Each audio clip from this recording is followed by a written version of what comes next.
peddling, will you? Look, you know what trouble we had last week? I mean, the amount of people that wrote in wondering if we were all okay was immeasurable. It took us all of 4 minutes to go through all those emails. No, I'm not chancing it this week. We're going duck-powered. I still don't trust the national grid. Anyway, it's eco-friendly, and you're getting some exercise.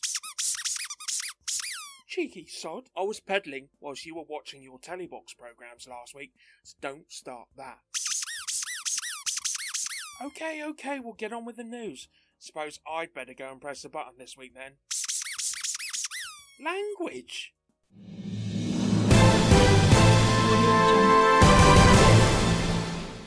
Well, we've had plenty of news from one star-induced franchise, but we don't hear much from the other.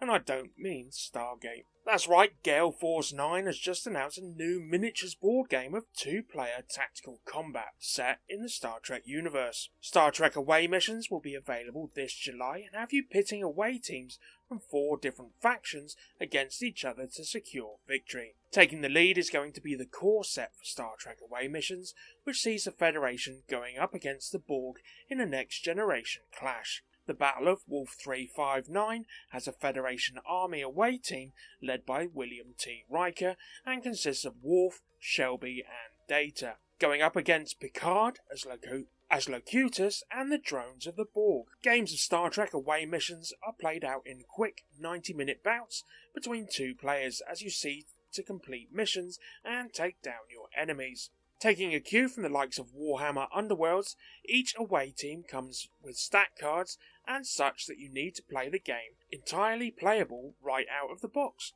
So all you need to do is pick up your favourite away team, crack open the box and you're ready to go. Each away team will have their own strengths and weaknesses that you'll need to master if you're looking to secure victory. You'll also note that the game comes with a whole host of awesome miniatures.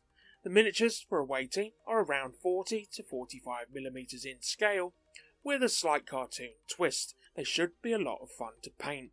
As well as the core set for away missions, you'll also be able to expand your experience with the game by playing as either Klingons or indeed the Romulans. The first of the sets is Gowron's Honor Guard, which features the fearsome Gowron supported by 3 Klingons armed with bat'leths and disruptors. And as you might have guessed, the Klingons love getting up close and personal with their foes and defeating them in close hand-to-hand combat.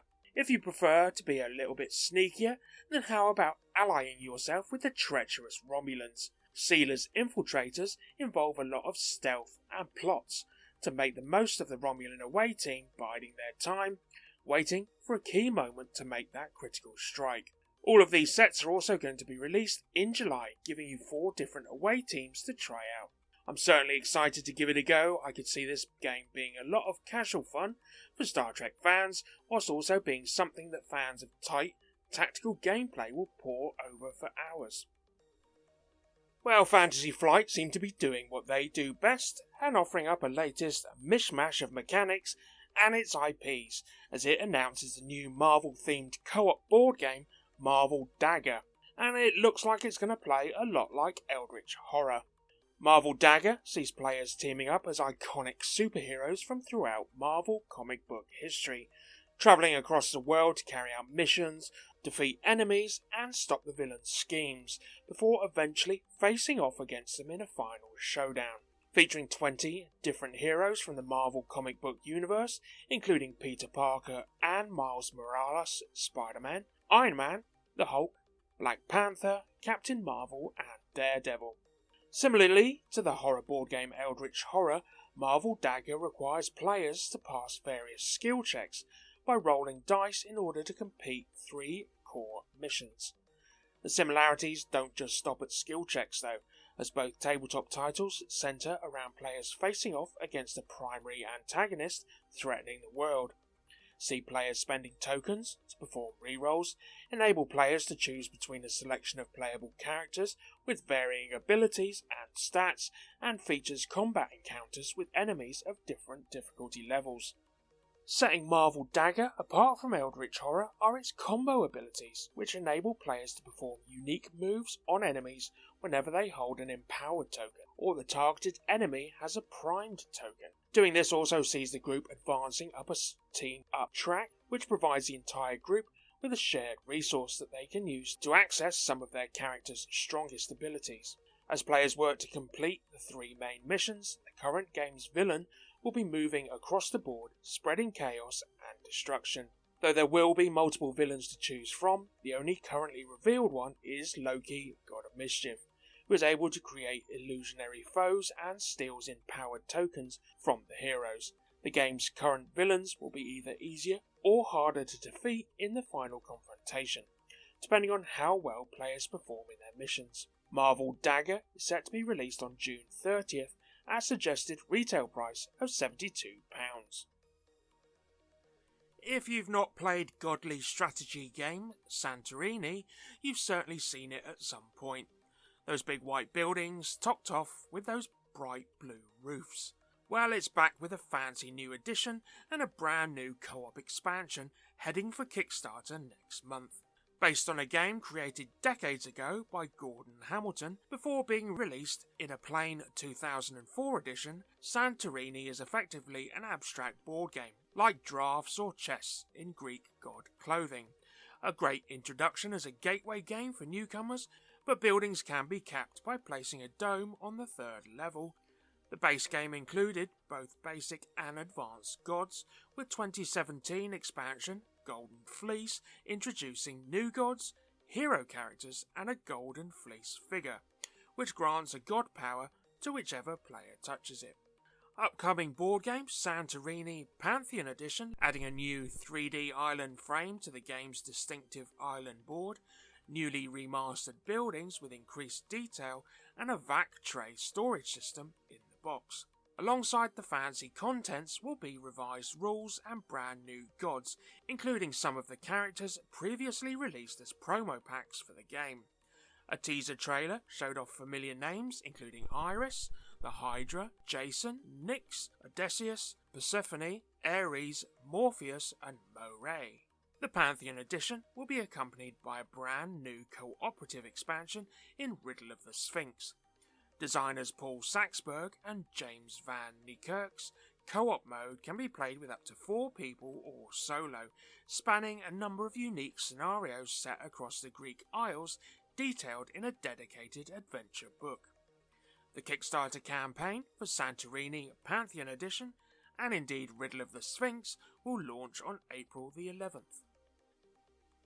The Clank Legacy board game series is getting a new entry that will introduce player versus player gameplay for the very first time. Announced via a press release from Direwolf, the publisher responsible for releasing the series, Clank Legacy 2 Acquisitions Incorporated Darkest Magic is an upcoming board game taking place in the Penny Arcade universe, a series of webcomics themed around pop culture and video games. The new title will have players once again getting their hands dirty in the name of corporate advancement within a fantasy world. As part of the Acquisitions Incorporated company, players will be venturing into various dangerous dungeons and other locations in search of adventure and treasure. However, whereas Clank Legacy co-op board game, Darkest Magic will enable players to turn against their colleagues to further their own advancement in the company. Featuring a campaign that will take place over the course of 12 separate sessions, Darkest Magic will see players gradually develop their characters and fill out their personal journey as a team of adventurers. Players in Darkest Magic can choose to work together with their fellow explorers or can betray them for the sake of their own selfish gains. Besides publishing Clank Legacy 2, Acquisitions Incorporated, Darkest Magic, and the original Clank Legacy, Acquisitions Incorporated, Direwolf is also responsible for publishing the original Clank.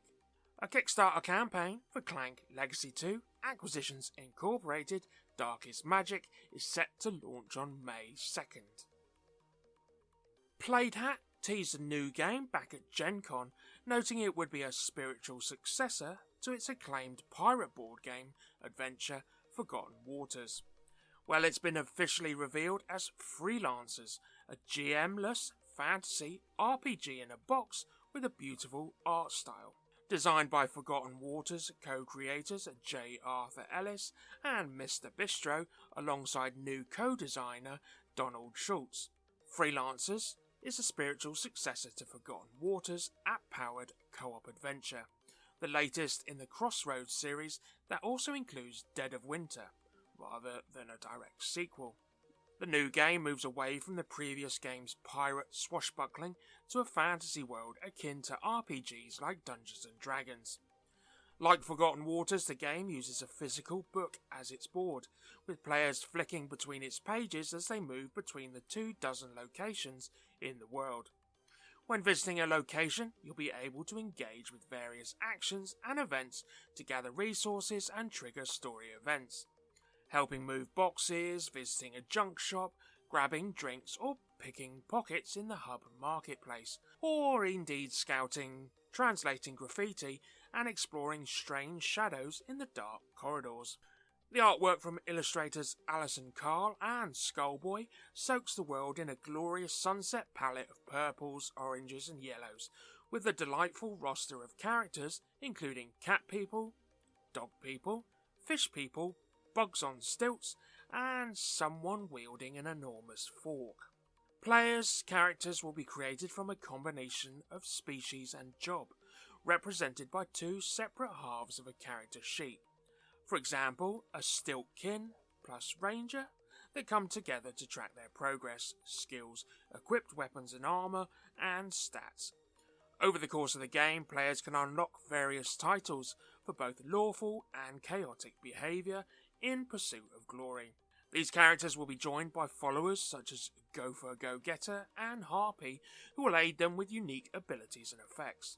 Freelancers plays with 3 to 7 people in approximately 90-minute sessions, with each playthrough aiming to recreate the feel of a tabletop role-playing campaign without the need for a game master. Freelancers is due for release at this year's Gen Con, taking place from August 3rd to 6th. And we're heading over to Board Game Geek. Here's where we look on over at what's piquing people's interest, or indeed maintaining interest, over on Board Game Geek. So these games on the list may already be out, due to come out, or crowdfunding at the moment. It tends to be a list based on what people are searching for on Board Game Geek right now. In 5.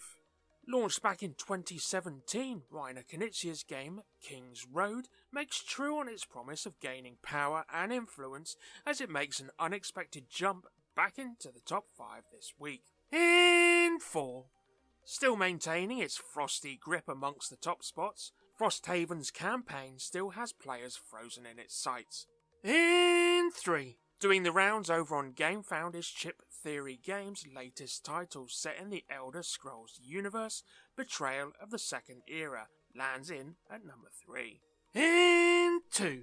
Gather your kin as you venture forth to secure those new, unspoiled and bountiful lands, although there may be a reason for that, as you'll need to hunt out its current inhabitants in Studio Midhall's Beast. In 1. Inside Up's game, Earth makes its way to the top spot. Get creating the planet in the best way you can in this open world engine builder. And we're heading on over to crowdfunding.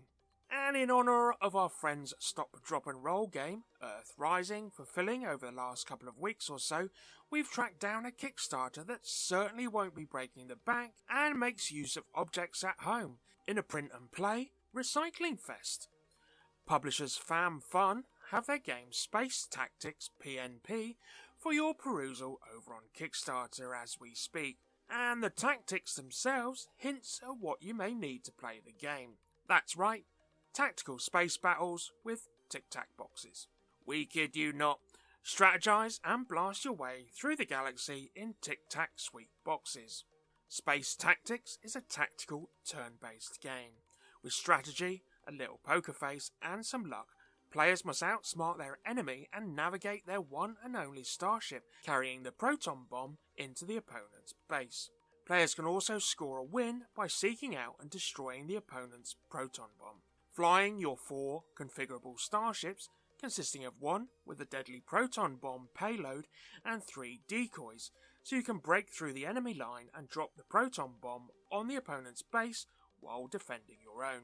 With 3 classes of starship to choose from, with more being unlocked as stretch goals, each class has its own strength, weakness and unique ability. With the fleet stats distribution system, a shared pool of speed, ammunition, shield and health points are distributed across your 4 ships, allowing players to configure each of their starships according to their strategic purpose. For example, you may add more speed, shield and health points to your starship allocated to carrying the proton bomb, or was that just the decoy?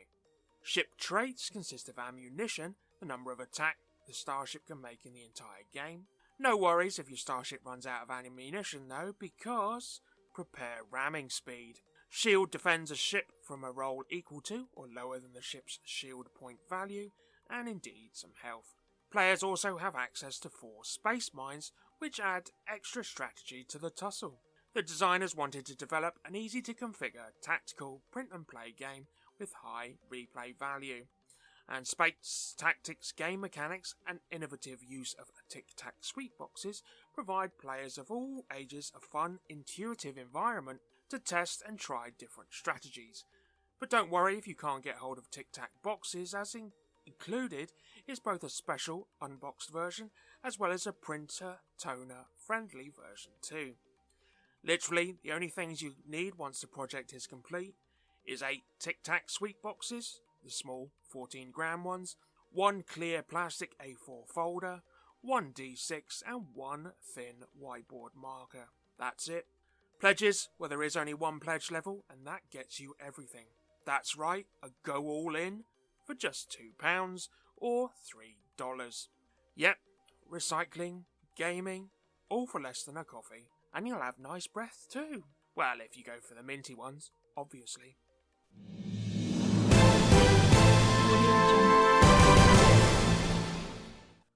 Okay, Brian, you can slow down now. I think we're clear. Yeah, I think things should be back to normal next week. Although your legs look rather toned now. Certainly keep those chaps down at the Chinese off your case for a bit. Sorry, sore subject. Right, say goodbye to everyone. And it's a goodbye from me. Keep safe, Meeples. Keep those dice rolling, the cards shuffling, and we'll be right here for you next week.